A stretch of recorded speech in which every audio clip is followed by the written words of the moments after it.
I'm going to talk today about driving safely. I'm going to start off with a simple question.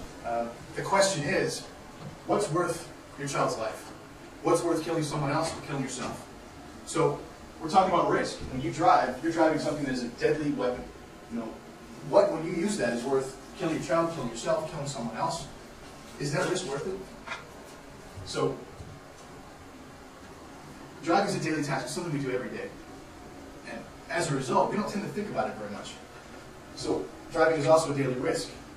Now, your driving matters to everybody around you. If you hit somebody else, if you drive erratically, it doesn't just matter to you. So your driving is a risk you're taking, but it's also a risk you're taking for someone else.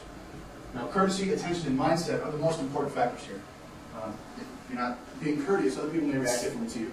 Your ability to pay attention is going to make a difference in exactly how well you drive.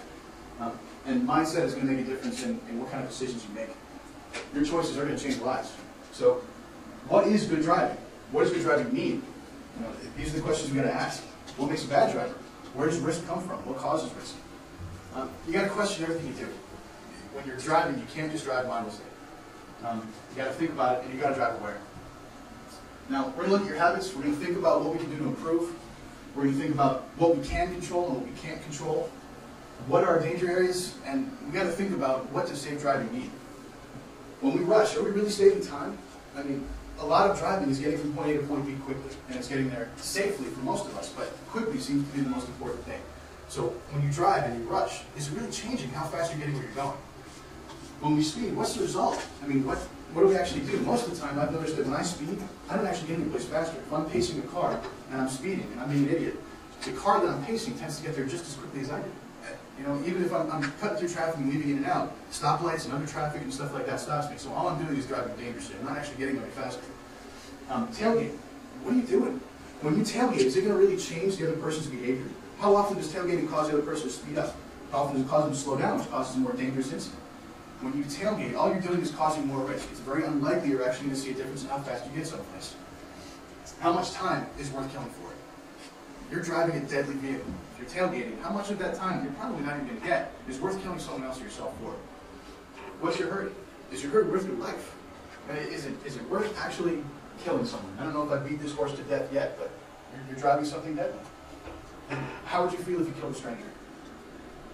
It takes 4 times as long to stop when you're going twice the speed. So if I'm going 20 miles an hour, it takes me 30 feet to stop. If I'm going 40, it's going to take me 4 times that amount. It's going to take me 120 feet.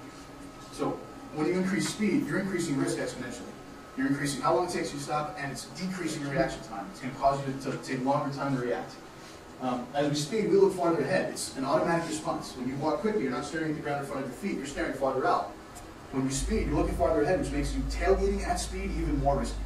If you're not looking at the car directly in front of you, you're looking ahead of them, trying to find out what's going on. If that car stops suddenly, you're more likely to hit them. Leaving 3 seconds between you and a car in front of you decreases your risk of an accident by 94%. That is a huge difference. I mean, it's the difference between life and death. Now, road rage is not a huge one. What do you do when you're angry? Would you threaten your coworker with a deadly weapon? Would you walk into the office because you're pissed off at Mike Silver, pick up a chair and threaten to hit him over the head? Maybe you would, but personally, I don't think it's the right thing to do. You are, you're not someone who's willing to offer deadly force with a weapon to normal people. But when you drive with rage, it's exactly what you're doing. If you're angry at someone and you're tailgating them and you're flipping them off and you're cutting them off, you're using a deadly weapon to assault someone else. Now, there's some facts that are associated with this. Most states consider your car a deadly weapon. If you go after someone with your car, it's assault with a deadly weapon. If you get out of your car because of road rage, you go out to fight someone, the second you step out of your car, you committed a felony in most states. Certainly in New York State. Experts say rage can be managed with perspective. If you think about exactly what's happened, whether it's actually changed anything. So he cut you off. Who cares? Did he slow you down? Even if he did, what does it matter? Did anyone get hurt? Did anyone get damaged? Did he cause any damage to your property? Is he really going to make you any later? Doesn't matter. You got to put it in perspective. So, what actually happened to you? Do you honestly think you're going to change them if you act aggressively towards them? Their behavior's not going to change because you cut them off back. It doesn't make any difference. So you got to be very careful about how your responses are. The more likely response if you cut them off is an accident. If you're not going to change their behavior, you're going to cause yourself or someone else to get hurt.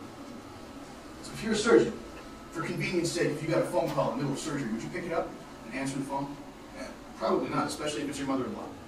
But that's what we do every time we're driving a deadly weapon and we pick up the phone. We're doing something that's potentially deadly, and we decide to pick up the phone and carry on a conversation while doing something else. A surgeon wouldn't do that, why should you? The two most risky areas to take a phone call are an open highway and stoplights. Cell phones are involved in more than 40% of motor vehicle accidents.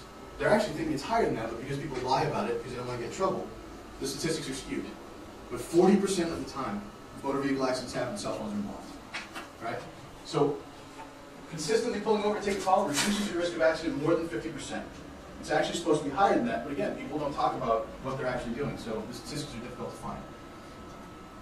What would you say to your victim parents? If you were on your cell phone and you smashed into somebody and killed them, what would your response be to that person? You know, would you walk up to them and say, hey, listen, Mrs. Wilson, I'm really sorry I killed your daughter, but I really had to take that phone call. That's not the response you're going to make. You know, you're going to feel terrible, you're going to go to jail, and that person's still going to be dead because you took a phone call while driving. Is eating or driving, or eating or drinking on the go, is it worth the risk? We all have cup holders in our car, but how much attention does it take to get that straw in your mouth? Not much. How often do you do it? Again, is it worth the time? Now imagine how much safer the roads would be if we followed these basic choices, if we didn't commit road rage, if we paid attention, if we were courteous to other people. How much faster would everyone be able to get where they're going if we didn't have traffic jams because of accidents, because of people doing stupid things? How much happier would people be with polite people on the road? Honestly, it would make a big difference in our daily lives. We do this every day. So the reality is, everyone's not going to do this. You know, not everyone is going to follow these rules. You can't control other people.